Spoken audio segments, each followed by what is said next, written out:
Ayan, we're alive.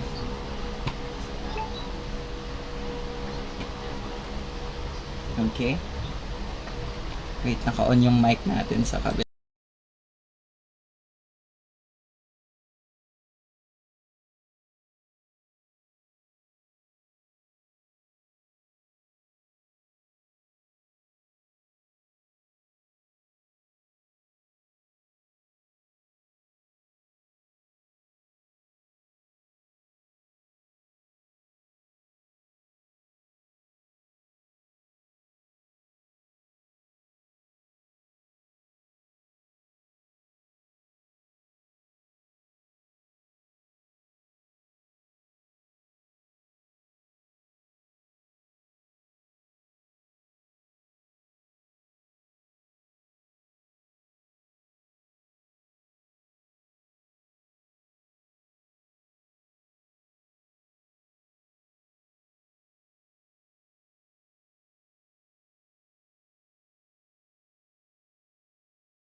Hello, good day everyone. If you can hear me and see myself, if you can see me.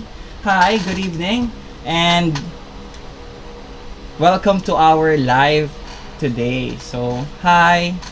This is my first time teaching sa YouTube, so I hope that you are doing well, and welcome to my YouTube channel. I'm Teacher Justin, and today we're going to discuss solving word problems involving quadratic equation. So in the past few days sa aking TikTok, nagturo po tayo ng solving quadratic equations with extraction, factoring,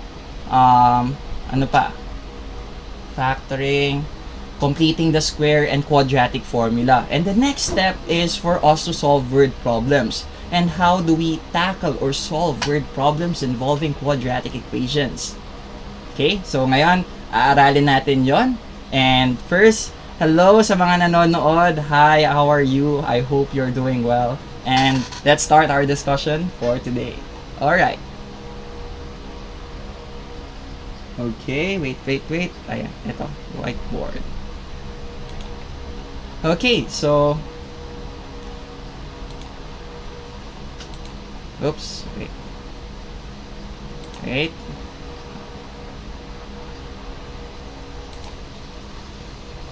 Ayan. So, welcome to our live. Ayan. Okay, dito natin ilagay. Okay, tapos comment lang kayo ha. So today we're going to discuss our topic on solving problems involving quadratic equation. So we're going to focus on two types of word problems, number problem and tawag dito, geometry problem. So we're going to deal with word problems about numbers and geometry problem. Tapos next time na yung work problem and so on and so forth. So ngayon, basic lang muna, number problems and geometry problem. So let's start with our first item for today. So our first item is the sum of two positive numbers is 15 and their product is 56. Now find the numbers. So here we have this word problem. Focus tayo sa word problem natin. Tada! And let's identify our given. So the sum of two positive numbers is 15 and their product is 56. Now, what are we looking for? So according to the problem, we're looking for the numbers. And let's have a representation for these two numbers. Okay? So let's have a representation. So first, okay, representation muna tayo. Okay. So since we have two numbers, we have, let's have x, let x be equal to the first number. Ayan. And let y be equal to the second number. Tada! Ayan, by the way, please share the video or the live if you want someone to learn from this topic that we have. Okay, next. Now that we have our representation of the things that we're looking for, okay, let's identify the situation. According to our problem, okay, the sum of two positive numbers is 15 and their product is 56. So let's write our equation for this word problem. Let's translate equations. So let's start first with the first one. Dissect natin. Okay, the sum of two positive numbers is 15. So, if we add these two unknown numbers, their sum is 15. Therefore, we can translate it as x plus y is equal to 15. So, pag inad natin sila, ibig sabihin, ang makukuha nating sagot is 15. Next equation na mabubuo natin will be, let's change this. And their product, so pag minultiply naman natin tong dalawang to, if we multiply these two numbers, they will be equal to, ayan, 56. So x times y is equal to 56. Very good. Okay, next. Since we have two equation produced by this word problem, dalawang equation, and we know that they share the same variable, we can form a system of equation. And since we have a system of equation dito, we can solve them using, ayan, may mga naglalagay na ng mga answers nila. Congratulations. You can use, or we can solve using substitution method. So, in this case, yung first equation natin, we can isolate them. Okay? Oy, Jandy. Nagpi-feedback, man. Okay, hello. Ayan. So, x plus y. So, yung first equation natin, x plus y is equal to 15. We can substitute that to our second equation. Okay? So, isolate natin isa sa mga variable dito, x plus y. Okay, so pili lang tayo. So let's pick to isolate the variable y. So let's transpose x to the other side of the equation. Y is equal to 15 minus x. Ayan. Tapos, we can apply substitution method. Okay, we can apply substitution method. So let's apply solving. So let's solve using substitution method. We copy the second equation. Kopyahin natin yung second equation natin, this one. So we have here x, y is equal to 56. Then, replace the variable y with 15 minus x. Replace natin. So we will have x times 15 minus x is equal to 56. Okay? Yeah. Tapos, let's rewrite our equation to standard form. So, distribute natin si x. So, x times 15 is 15x minus x squared is equal to 56. Yan yung ating equation. Let's rewrite it to standard form by transposing all the terms on the left side of the equation. So, lipat natin lahat ng terms sa left side. So, si 56, lipat natin. Tapos, let's rewrite the equation. So, we will have negative x squared. Okay, nawala. Plus 15x minus 56 is equal to 0. Ayan. Then, let's divide both sides by negative 1 para maging positive si first term natin. So, divide both sides by negative 1 para maging positive si first term. Okay, so we will have x squared minus 15x plus 56 is equal to 0.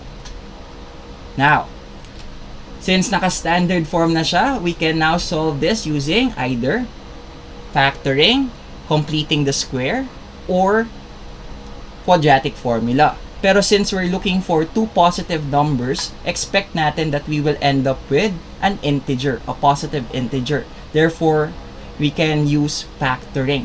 Diba? Pwede natin gamitin yung factoring. So, let's apply factoring method. So, let's get the factors of this quadratic trinomial. Get the factor of the first term. That will give us x and x.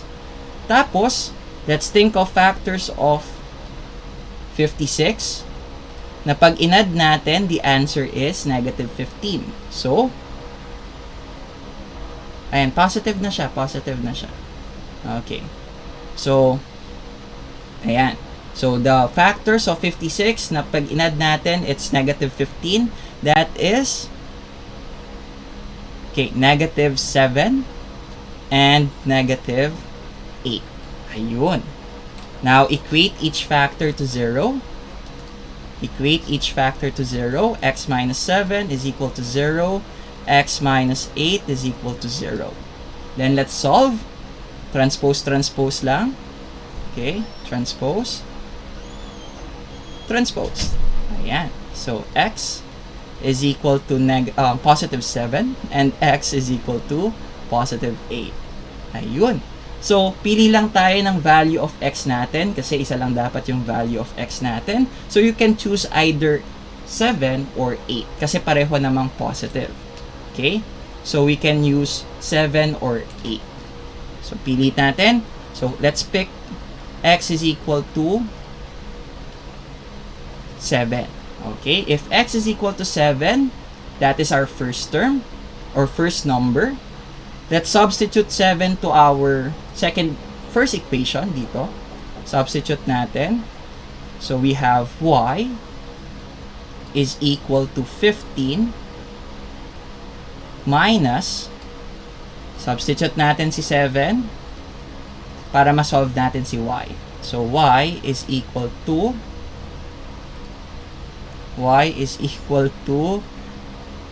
8. Ayun. Okay. Burahin natin yung ano. Ayusin natin. Y is equal to 8. And that's it. We have two values of x. The two numbers that we're looking for are the following. So, the two numbers that we're looking for, wait, zoom out.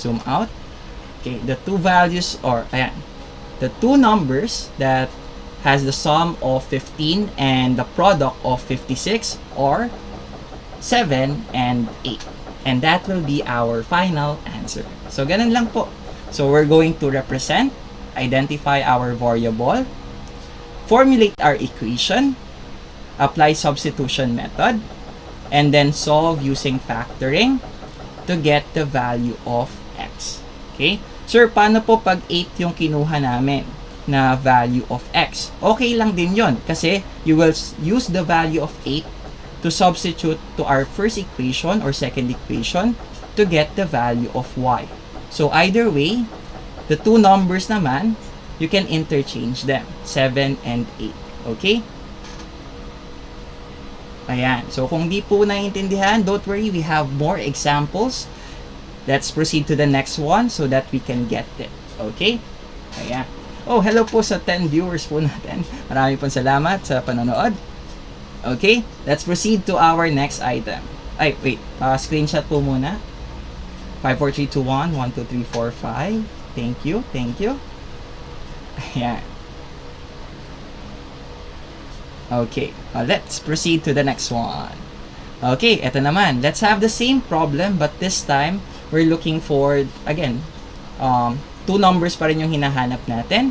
So, the difference of two positive numbers is 7 and their product is 60. Find the two numbers. So, let's identify what are we looking for. Anong hinahanap natin? So, ang hinahanap natin, okay, is find the two numbers. Ito, the two numbers. So, let's have a representation of these two positive numbers. Okay, representation. Okay, let's identify or let's give a variable to our two numbers. So, let x be equal to the first number, first positive number. Okay, positive number. Ayun, medyo mahaba, no? Okay, let y be equal to the second positive number. Ayan. So, since dalawang positive number yung isusubtract, pati imo-multiply natin, ito yon. Okay, we will represent them as x and y. Now, after identifying what are we looking for sa ating hinahanap, we will be applying or we will write our equation. Okay, let's formulate our equation. And saan galing tong equation na to? Galing siya dito sa ating word problem. So, let's start with the first sentence or first phrase of our word problem. Okay, so according to our word problem, the difference of two positive numbers is 7. Sige nga, comment nyo nga kung anong translation ng difference of two positive number is 7. Okay, lagay nyo nga sa ating comment section ang translation ni difference of two positive numbers is 7. Okay. So, let's translate. So, first positive number and second positive number, pag sinubtract natin sila, 7 yung sagot. So, x minus y is equal to 7. Okay. Ayan. Next natin. Okay, we have our first equation. Meron pa tayong second equation. Our second equation is their product is 60. Their product is 60. So, pag binultiply natin sila, when we multiply these two numbers, they will be equal to 60. So, x times y is equal to 60. Ayun. X times y is equal to 60. And again, we have two equations that are connected to each other. Therefore, we can convert them into a system of equation wherein they will have the same values of x and y. Okay? Ayan. Okay. Sige po, sa mga nagtatanong, magtanong lang po kayo. Okay? Ayan. So, we have here, okay, x minus y is equal to 7. xy is equal to 60. Now, let's solve using the substitution method. So, in order for us to solve for the value of x, knowing that we have a system of equations here, okay, we will use the substitution method. So, let's use the first equation and the second equation. So, focus tayo kay first equation and let's isolate one of the variable from our first equation. So, lipat natin pili kayo kung sinong gusto nyong ilipat. Yes, pag difference, ang ibig sabihin yan is minus. Okay? Ayan, keyword natin dito is difference. So, every time that you will see this, ibig sabihin yan is minus. Okay? Ayun. Next, we have x minus y. So, lipat tayo ng isang variable sa kabila. So, I will pick negative y to the other side of the equation. Lipat natin si negative y. So, we will have x is equal to 7 plus y. Ayan. So, now that we isolated one of the variable, we can use substitution na. So, let's copy our first equation, our second equation rather. Second equation, x, y is equal to 60. And replace the variable x, papalitan natin si variable x, eto, ng 7 plus y. Okay, substitution. So, replace x by 7 plus y. So, we will have 7 plus y times y is equal to 6. Then, 60 rather, 60. Ayan. Okay, so let's apply distributive property. So, distribute natin si y to both terms. So, we will have 7y plus y squared is equal to 60. Now, let's rewrite our quadratic equation to standard form. So, transpose natin si 60 sa kabilang side of the equation. We will have y squared plus 7y minus 60 is equal to 0. Yan. Meron na tayong quadratic equation. And let's try to solve them using either factoring, completing the square, or quadratic formula. So for me, I think it's better to use factoring kasi we're looking for two positive numbers. Therefore, we are expecting to have an integer. Okay? So, since integer yung hinahanap natin, it's better to use factoring. So, factoring tayo. Okay? Let's get the factor of the first term, which is y and y. Y times y is y squared. Okay? Next. Let's look for factors of negative 60. Factors of negative 60 na pag inad natin, the answer is positive 7. So, positive 7. So, factors. Ayan, factors of negative 60 na pag inad natin is 7 ang sagot. So, we have, ano kaya yan? Okay, so, paki-comment po, ano po yung ating sagot pagka nag-factor tayo. Okay.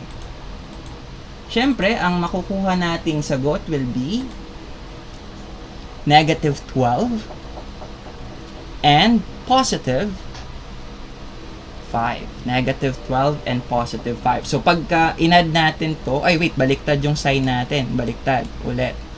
Okay. Baliktad yung sign natin. So, we have negative 5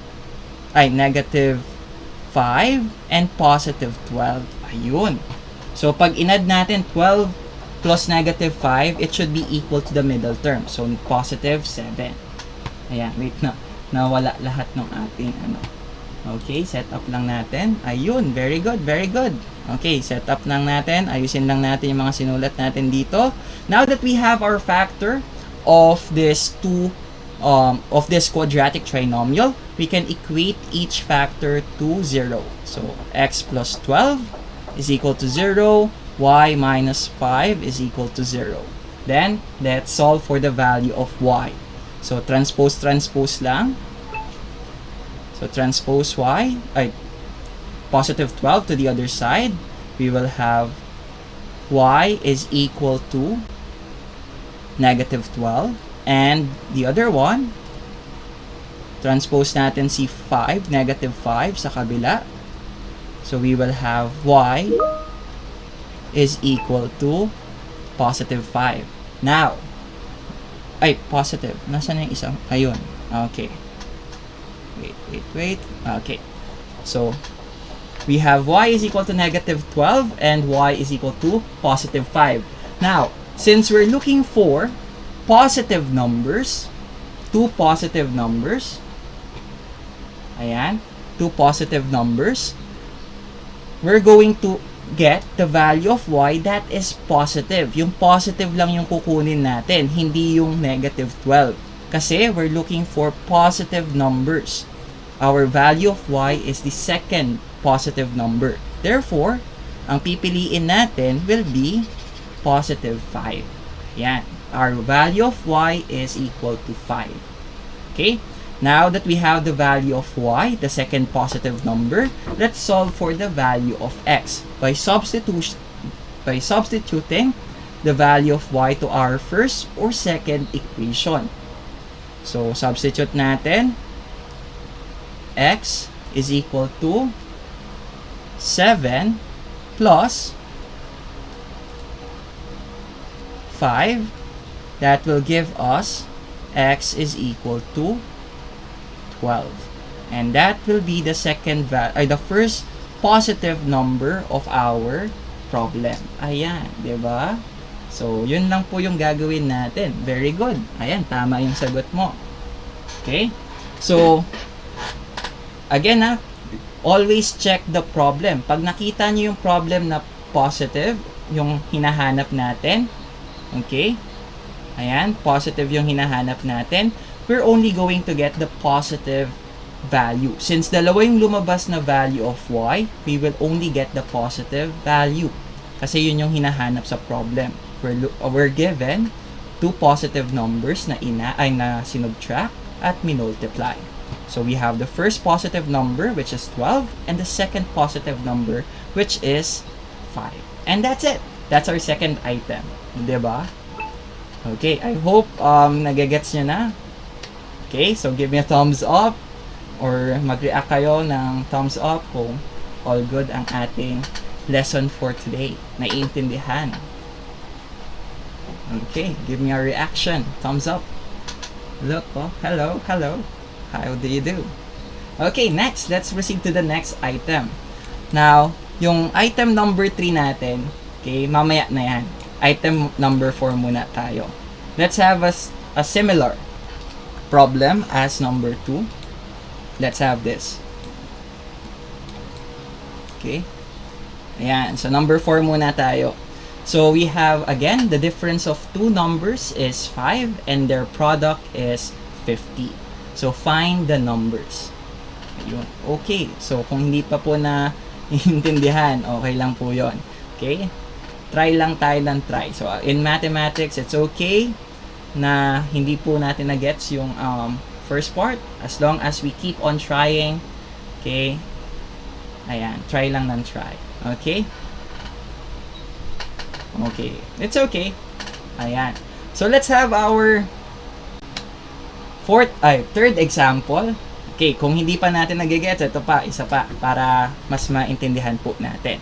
Okay, so we have here, the difference of two numbers is 5 and their product is 50. Find the numbers. So, number problem ulit tayo. And we're given two numbers na pag sinubtract natin, the answer is 5 and their product, pag minultiply natin, the answer is 50. Find the numbers. So, first thing that we need to do is to have a representation. Represent. Yan, representation. Okay, representation tayo. Okay, so we have, let x be equal to the first number. First number. Ayun. So, since hindi sinabing positive or negative yung numbers na binigay, so we will just say first number and let y be equal to the second number. Second number. Ayan. So, since hindi binigay kung positive or negative yung numbers natin, we will just say first number and second number. Okay. We have our representation. We have our first number and second number as representation. Next, let's write our equation. Equation naman tayo. So, let's translate our word problem. Okay, our word problem to an equation. So, start tayo with, change color. Ayan, the difference of two numbers. Nakita na naman natin yung word na difference. So, ibig sabihin yan is subtraction. So, minus. So, we're going to subtract two numbers and the result is equal to 5. Ayan. So, translate natin. It will be x minus y is equal to 5. That's our first equation. Now, what about our second equation? Second equation natin, their product is 50. So, pag minultiply natin silang dalawa, we will have 50. So, x times y is 50. And since we have two equations and they are related to each other, we can say that we can form a system of equation. Kasi yung x and y natin, okay, ayan, we're going to solve the values of x and y given these two equations. So, they are connected to each other. And since they are connected to each other, we can solve them using the elimination or substitution method. And since may multiplication tayo, the best method to use is the substitution method. Oh, very good. Thank you po sa mga nag-comment dyan.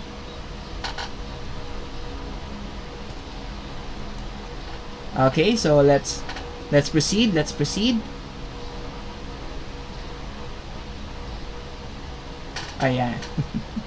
So let's proceed to our next question. Next question. Let's proceed to the next step, which is to solve the equation. So first thing that we need to do is to isolate one of the variable. So for the first equation, isolate tayo. Pili kayo ng isang variable na gusto nyong i-isolate. So for me, I want to isolate the variable x.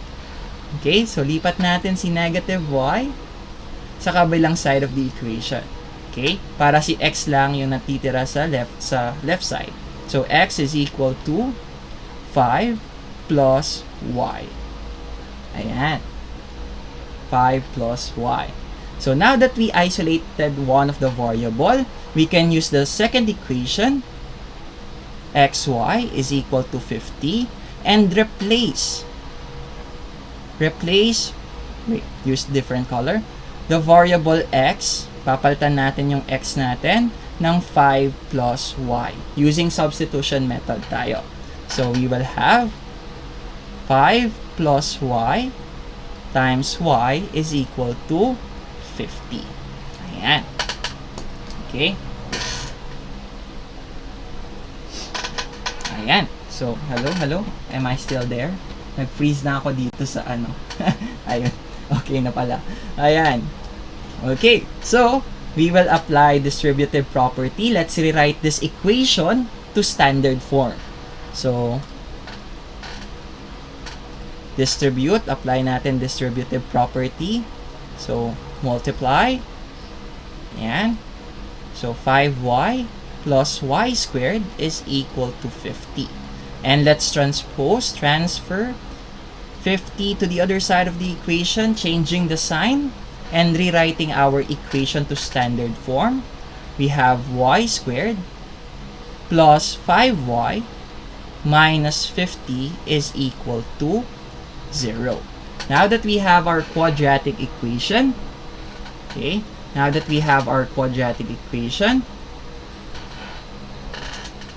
ayun, we can now solve this using either factoring, completing the square, or quadratic formula. Okay, so since we're expecting to have integers here, we can use factoring. Ayun, very good. So we can apply factoring. So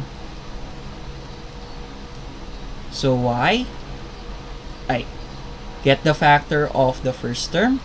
So y times y. And yung last term natin, negative 50. Okay? Let's get the factors of negative 50 na pag inad natin, it is equal to positive 5. So that will give us positive 10 and negative 5. Okay? Ayun. So let's simplify.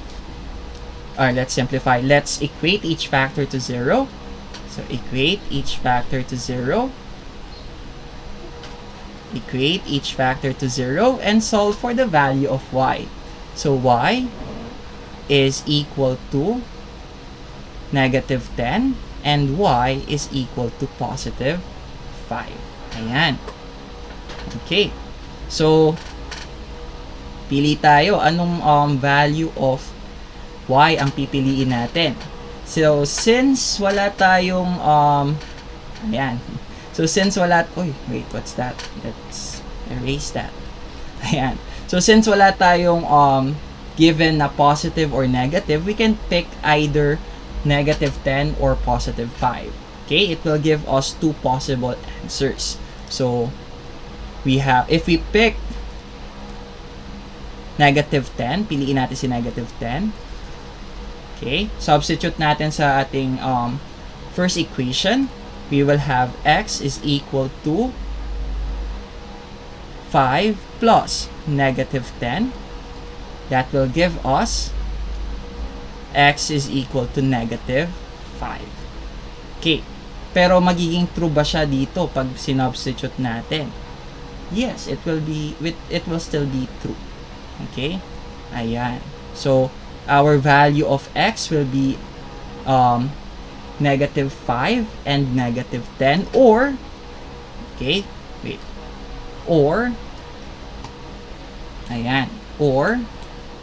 if we pick, dalawa yung magiging possible answer natin dito sa problem na to. Since hindi malinaw yung number na hinahanap, kung positive ba or negative. Pero these two value of x, whether they are both negative or both positive, they can satisfy the two equations. Ayun. Okay. So, if y ang pinili natin, na y is equal to 5, ang pinili natin, let's substitute that to the value of x. The first equation.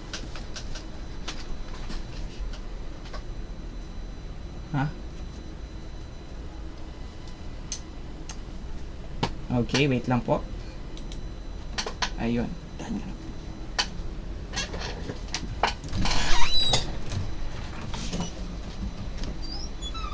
Ayun. Okay, wait lang po. Sorry for that one. Ayan. So, x is equal to 5. Substitute natin. So, x is equal to 5 plus 5. And it will give us 10 na positive. So, we have two possible answers here in this problem.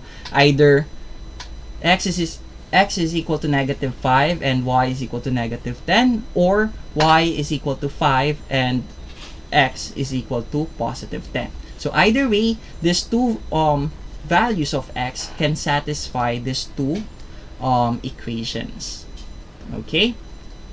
Ayan. Okay.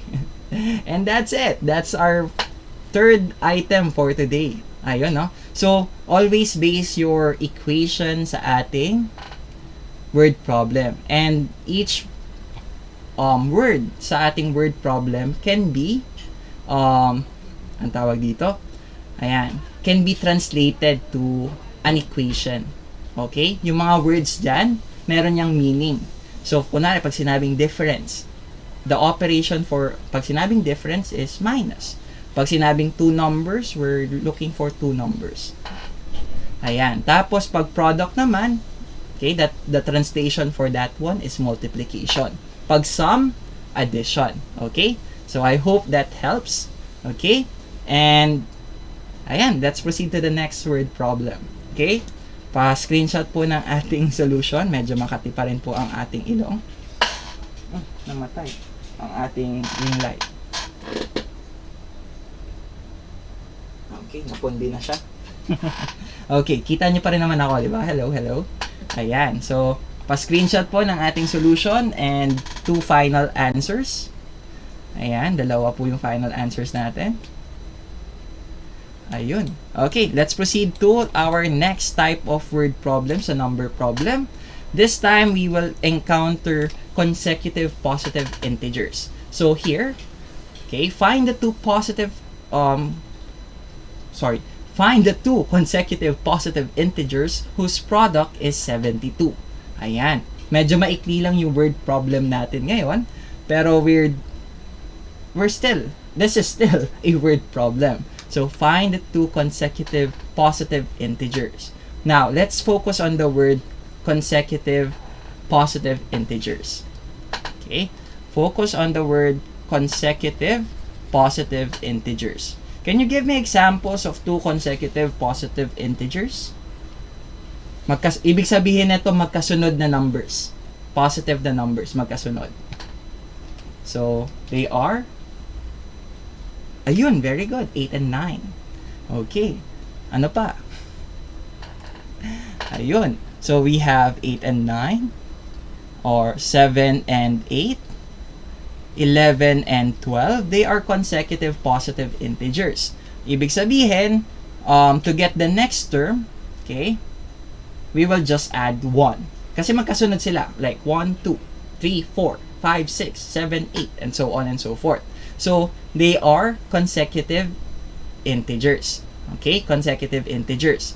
Now, knowing the relationship of the two numbers that we are going to multiply, that they are consecutive integers, let's have our representation. Ayan, representation. So, lagay natin yung word na let. Let x be equal to the first consecutive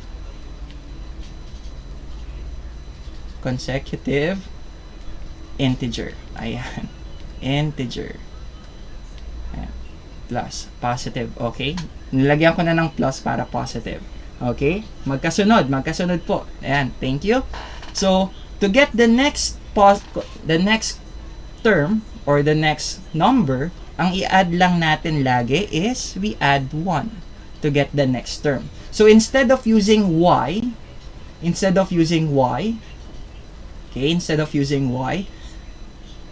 we will just use another representation wherein mag-add lang tayo ng 1 kay x. Then that will be the second consecutive positive integer. Okay? So, again yung relationship lang ng first and second number natin is nag-add lang tayo ng isa. That's why our representation for the second number is x plus 1. Okay? Nag-add lang tayo ng isa kay first number. Okay? Now that we have our representation, the first consecutive number and the second consecutive number, let us now translate our word problem. Let's write our equation. So here, we have two consecutive positive integers whose product is 72. So pag minultiply daw natin tong dalawang magkasunod na numbers na to, ang sagot is 72. So let's multiply them. X times x plus 1 is equal to 72. Ayun. Okay? So let's solve this using the, ayan, isa lang yung equation natin. Okay. Ayan, baka naghahanap kayo ng isa pa. Pero wala na tayong matatranslate na isa pang equation. Okay, this is it. This is the whole equation. Kasi isa lang yung binigay sa atin. Ayun. So this is it. So let's solve. So we have x times x plus 1 is equal to 72. Let's apply the distributive property and rewrite our equation to standard form. So distribute. Oops. Ayan. So we have x squared plus x is equal to 72. Now let's transpose 72 to the other side of the equation. Lipat lang. So we have here x squared plus x, change the sign, negative 72 is equal to 0. That's it.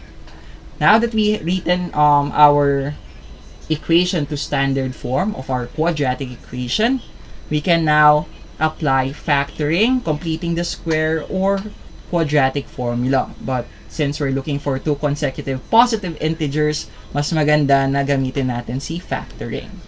Okay?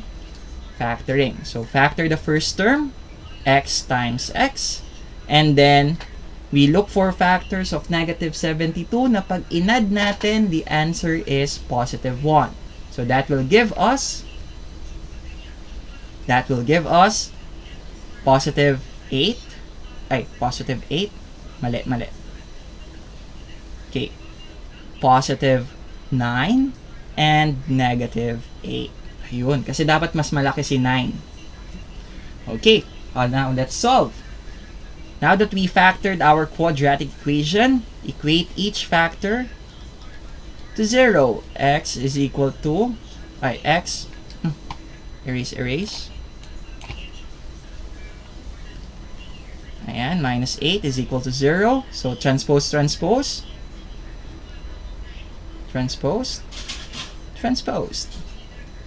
So x is equal to negative 9 and x is equal to positive 8. Ayan. So syempre, since we're looking for positive integers, ang pipiliin natin na value of x will be yung positive, which is this one, which is 8. Ayan. So if x is equal to 8, to get the next term, we will just add 1. So the second term, mag-add lang tayo ng 1 kay 8. So the value of our second consecutive integer na positive is going to be 8 plus 1, which is 9. So our final answer will be 8 and 9. So the two consecutive positive integers whose product is 72 is 8, positive 8, and positive 9. Alright. Okay. Question so far? Clarification po? Ayan. So yun po yung ating definition ng consecutive, magkasunod na numbers, na ang pagitan ng isang number sa isang number is isa lang. So magkasunod. Okay? Two consecutive positive integers. Okay? Ayun. Okay. So all goods. Okay. Moving on. Okay. Punta naman tayo sa next natin na problem. Okay, the product of two consecutive even positive numbers is 528. Okay, find the two numbers. So here we have the product of two consecutive even numbers. Okay, so pag sinabing even numbers, ibig sabihin yan is, ayan, they are all divisible by 2. So examples of even, highlight natin, even positive numbers that are consecutive. Dalawa, magkasunod na positive consecutive numbers. Okay, so examples of consecutive even positive numbers are 2, 4. Ano pa? 4 and 6, 20 and 22. Okay, they are consecutive consecutive even numbers. Okay, magkasunod na even. Okay, so yan, mga even numbers. Okay, so take note of the distance between 2 and 4. What are you going to add to 2 para makarating ka sa second na positive na even number? So you will add, this time you will add 2 to get the next term, diba? So dito rin mag-add tayo ng 2 to get the next term. We will add 2 to get the next term. So when we translate this, when we find the two numbers, our representation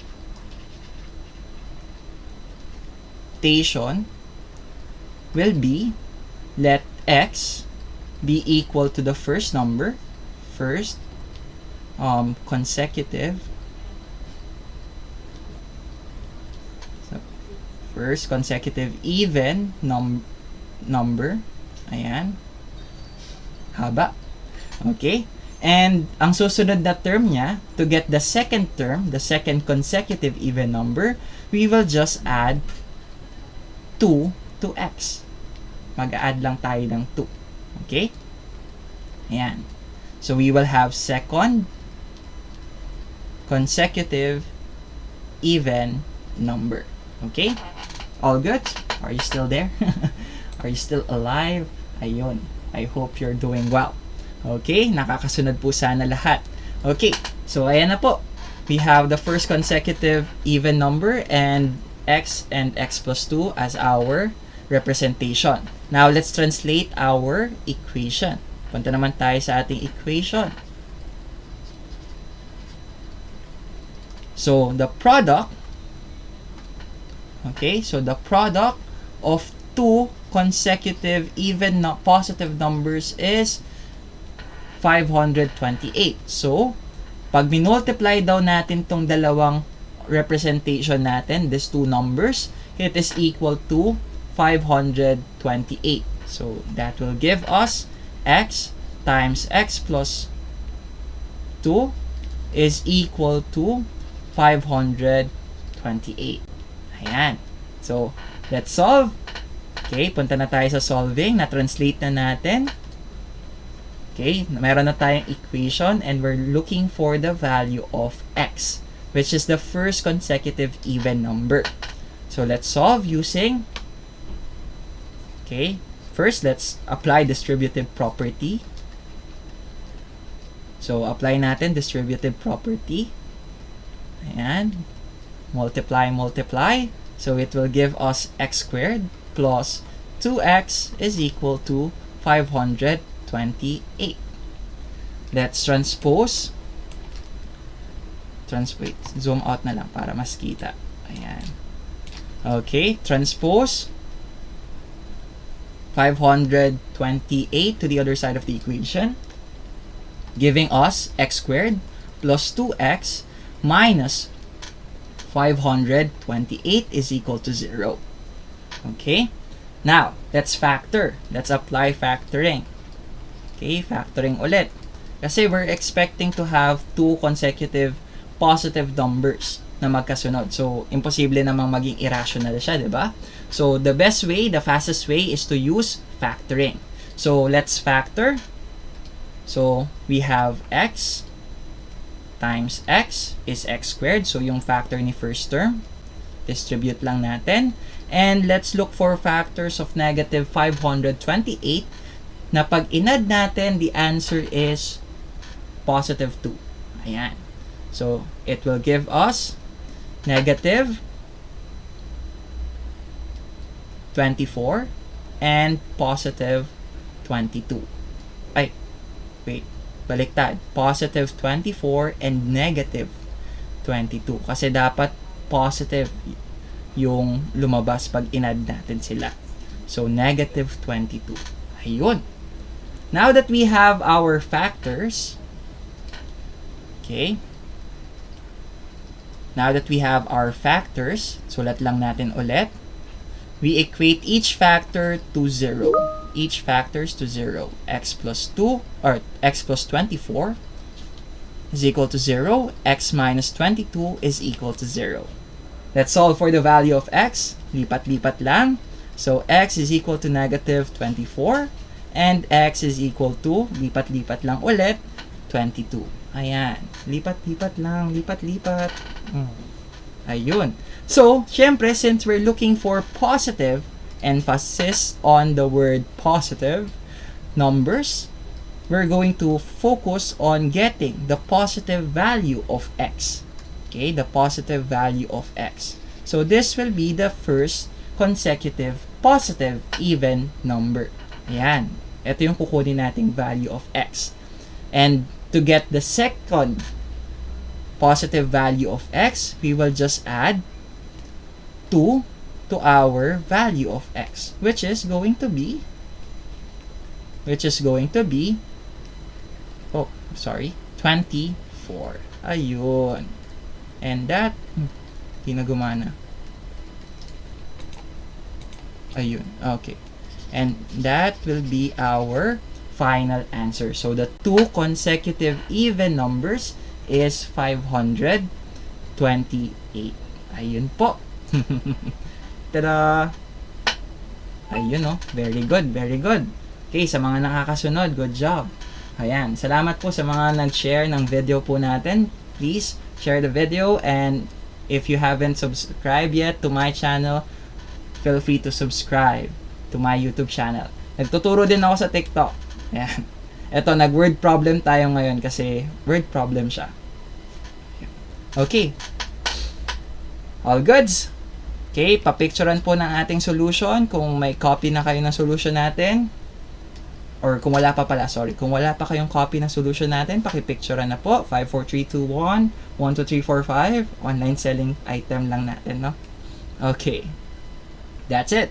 Next, punta naman tayo sa geometry problem. Okay, ito, dito na. Medyo le-level up na tayo ng very light. So, let's have our sixth item for today. So, a rectangle has an area of 65 centimeters squared or squared centimeters. Okay, its length is 8 centimeters more than its width. So, find the measurements of the sides. So, this is our word problem. Ayan, maikli lang siya pero medyo ayan, medyo okay, may gagawin tayo mga step-by-step procedure. So, hindi ko kayo tinatakot. Don't worry. We can solve this. So, first thing that we need to do is to identify what are we looking for. According to the problem, we're looking for the measurement of the sides. Of what figure? Siyempre, yung figure natin is rectangle. So, we're looking for the sides of the rectangle. So, ano yung mga hahanapin natin sa rectangle? Siyempre, yung sides niya, which are the length and the width. So, our representation natin is, or are, let L be equal to the length. Okay, length, and let W be equal to the width of the rectangle. Yan, length and width lang. Okay, now that we have our representation, yung sides ng rectangle, let's write our equation. So, yung equation natin manggagaling sa word problem, itatranslate lang natin. So, let's focus on the first sentence. Let's try to translate our first sentence. A rectangle has an area of 65 centimeters squared or squared centimeters. So, let's have a recall. Okay? Keyword natin dito is the word area of a rectangle. Area of a rectangle. Ayan. So, how do we get the area of a rectangle? It's simply length times width. Length times width. And the area of the rectangle is equal to 65 squared centimeters. So, 65 squared centimeters siya. So, our equation will be L times W is equal to 65. Ayan. Ano ba yan? 6 times 5.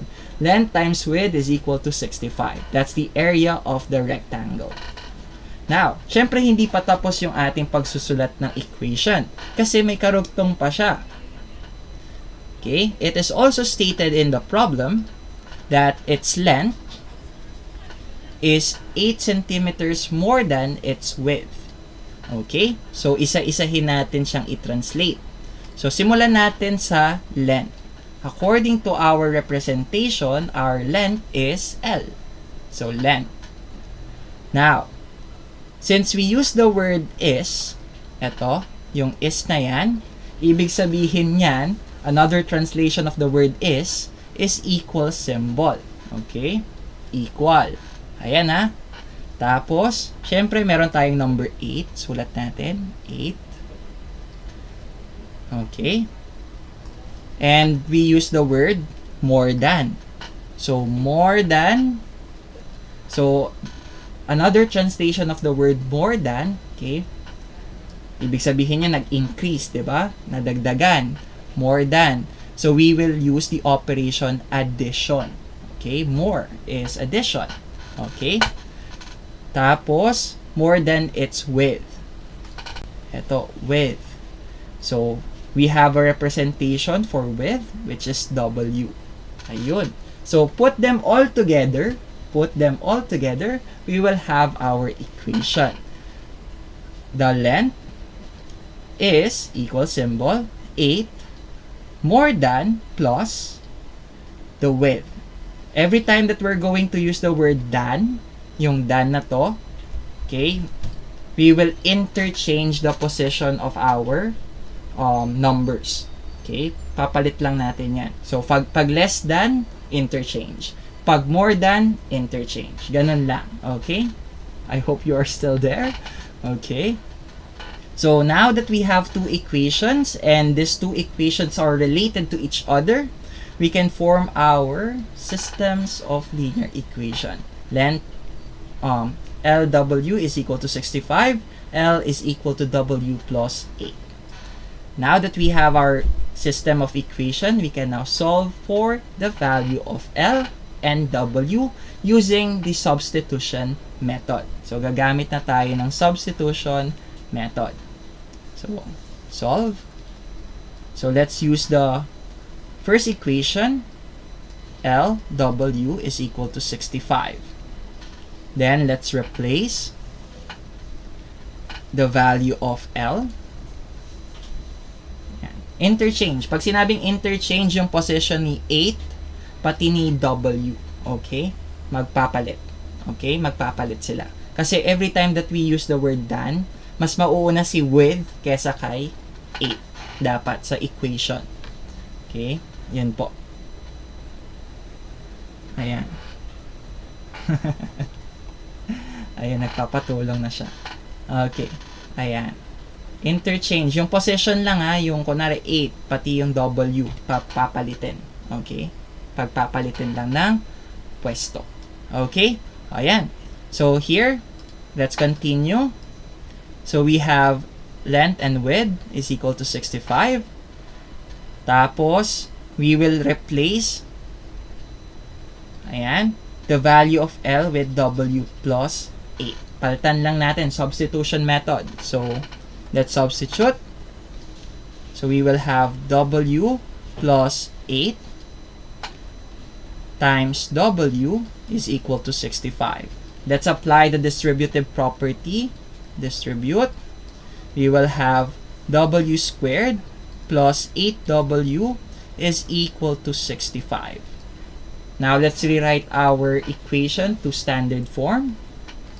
So, transpose 65 to the other side of the equation. So, we will end up with W squared plus 8W is, W squared plus 8W minus 65 is equal to 0.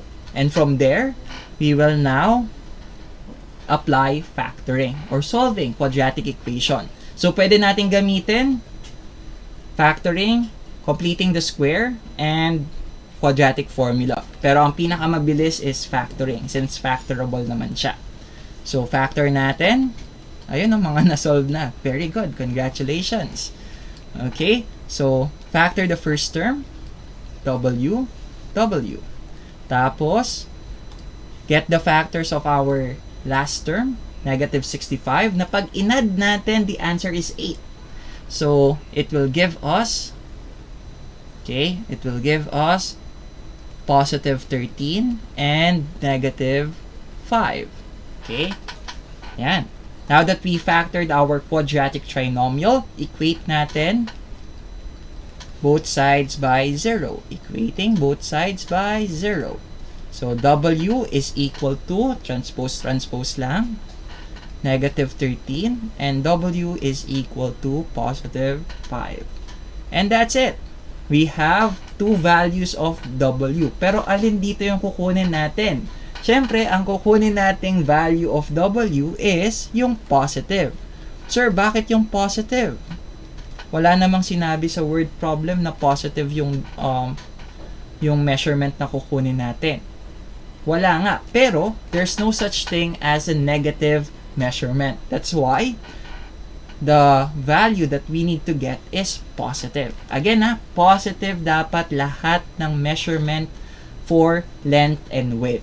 So, hindi natin pwedeng kunin si negative 13 as the value of W.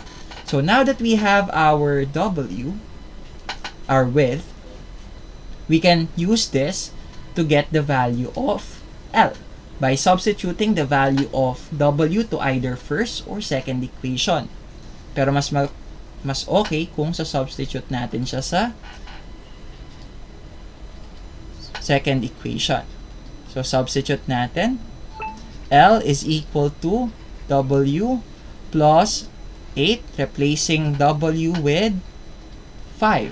So, palitan natin ng 5 yan. So, 5 plus 8, that will give us 13. So, our length and width is 13 by 5. Ayun. Okay, very good. Ayan. So, that's it. Okay, wait. Usog natin ng konti para hindi matakpan ng mukha ko yung ayan. Okay. Tada! So, the measurement of the dimension of this rectangle is 5 and 13. Tada! Ayun. Okay. Last word problem na tayo kasi overtime na tayo ng 5 minuto. Okay? Ayan. Last item na. Last item for this topic. Okay. So, ayan. Let's have our last item, which is this. A rectangle has a perimeter of 18 meters and an area of 20 square meters. Find the dimension of our rectangle. Okay. So, last item na to. So, first thing that we need to do is to have our representation. Hanapin kung ano yung nawawala. Let's identify what are we looking for. So, again, we're looking for the dimension of the rectangle. Okay? Ayan. Ayan. So, find the dimension of the rectangle. So, we have here the length and the width. So, let L be the length and W be the width of the rectangle. Kasi yun yung dimension ng rectangle natin, di ba? Length and width lang naman, wala nang iba. Okay?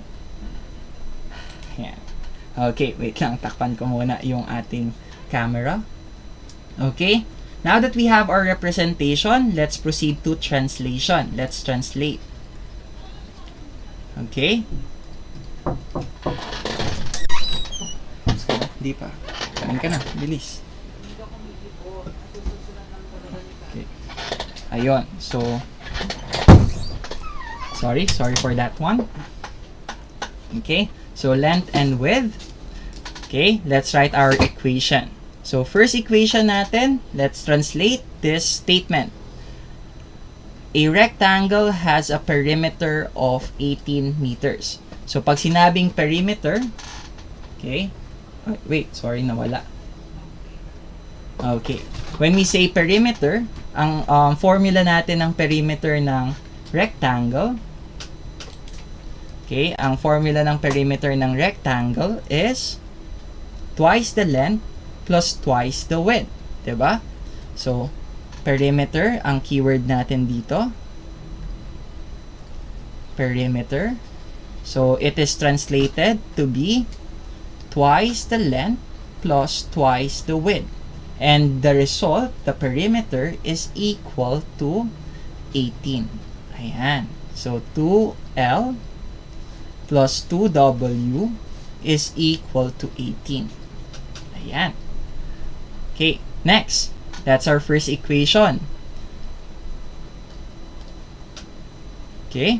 Punta naman tayo sa second statement. An area of 20 square meters. So, yung rectangle daw natin, merong area na 20 square meters. So, keyword natin dito is the word area. So, what is the area of our rectangle? It is translated to be length times width. So, L times W is equal to 20. So, that will be our second equation. L times W is equal to 20. Okay. Ayan. Okay. Now, since we have two equations, meron tayong system, or we can write it as a system of linear equation. So, system of linear equation na tayo. Okay. Let's apply substitution method. So, we can solve for one of the variable by using substitution method. Okay. So, first, let's isolate one of the variable. So, pili tayo ng variable na gusto nating i-isolate. So, for me, I think let's isolate L as our variable. Okay, so, kopyahin lang muna natin yung first equation natin. 2L plus 2W is equal to 18. And let's try to isolate L. So, lipat natin si 2W sa kabila. So, we have 2L is equal to 18 minus 2W. Tapos, let's divide both sides by 2. Let's divide both sides by 2. So, dividing both sides by 2, cancel. L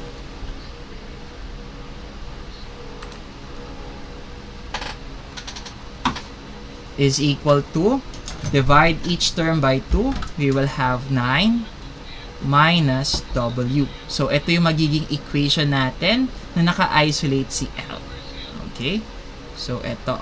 So, we will use this equation as our, ayan, it will be our equation na isa-substitute kay second equation. So, now, let's proceed to solving. So, copy natin, LW is equal to 20. And let's replace L by 9 minus W. So, palitan lang natin. Magiging 9 minus W times W is equal to 20.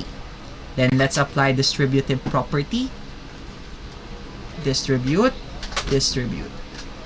So, 9W minus W squared is equal to 20.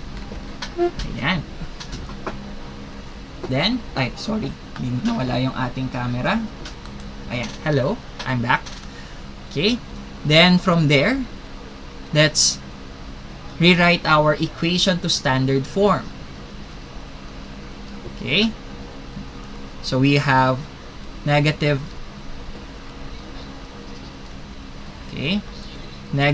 w squared plus 9w is equal to nilipat na pala natin si 20. So, lipat natin si 20 sa kabila. So, negative 20 is equal to 0. Tada! And then, syempre, negative yung first term natin. Let's divide both sides by negative 1 para mawala yung negative na first term. Okay? Divide both sides by negative 1. Divide both sides by negative 1. So, we will have w squared plus 9w. Change the sign. Minus 9w plus 20 is equal to 0. Okay? Ayan. So, make sure to change the sign of every term, of each term. So, we will have w squared minus 9w plus 20 is equal to 0. Then, let's apply either factoring, completing the square, or quadratic formula. Ayan. Okay.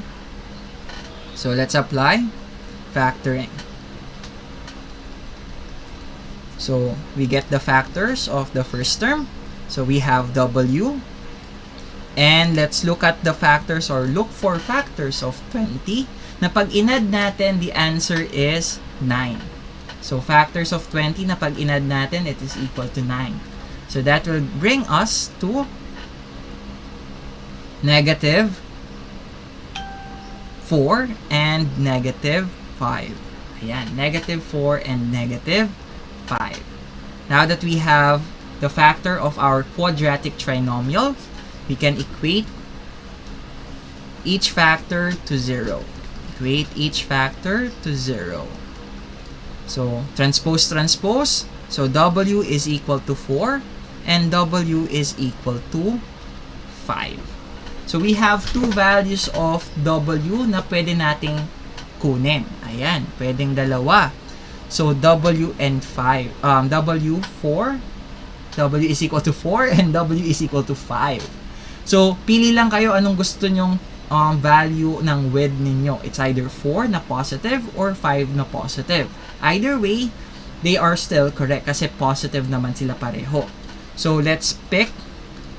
Again, bawal tayong pumili ng negative. So, since parehong positive dyan, we can use either positive 4 or positive 5. Okay?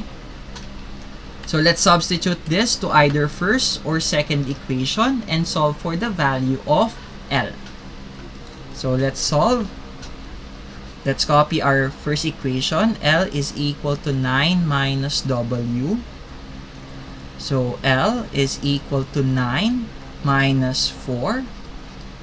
Substitute lang natin. And L is equal to 5. So, our length is 5. So, we can now conclude and write our final answer that the dimension of the rectangle is 4 by 5 or 5 by 4. Ayun. And that's it. Tada! Okay. Maraming salamat po sa mga nandito pa, nanonood. At maraming salamat po sa mga nanood. Okay, I hope marami kayong natutunan sa ating math lesson for today. Okay, so ganun po yung ating lesson. Ayan, no? Okay, so to summarize, in solving word problems involving quadratic equation, okay, tandaan lang yung mga bagay na to. First is to read the problem carefully. Basahing mabuti yung problem. Second, identify what are you looking for. Anong hinahanap ninyo? Okay? Third, translate the word problem into an equation. Kung ano yung equation niya. Okay? Translate nyo siya. Okay? Translate it. Okay? Each word problem, each word corresponds to a variable, an operation, or an equation itself. Okay? Tapos yung pang-apat, okay, pag na-formulate yun ng equation, solve using either completing the square, factoring, extraction, or quadratic formula. And that's it. Pag nakuha mo na yung value of x or anuman variable yung hinahanap ninyo, ganun lang yung susundin nating step. Okay? Read the problem carefully. That is the most important step that you should follow. And that is it for today. Goodbye and thank you, everyone. God bless you all. Enjoy the rest of the day and I'll see you all again next meeting.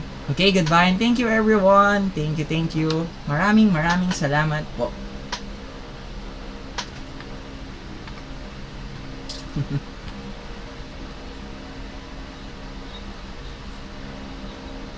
How do I stop the stream? Okay, eto. Okay, thank you, everyone.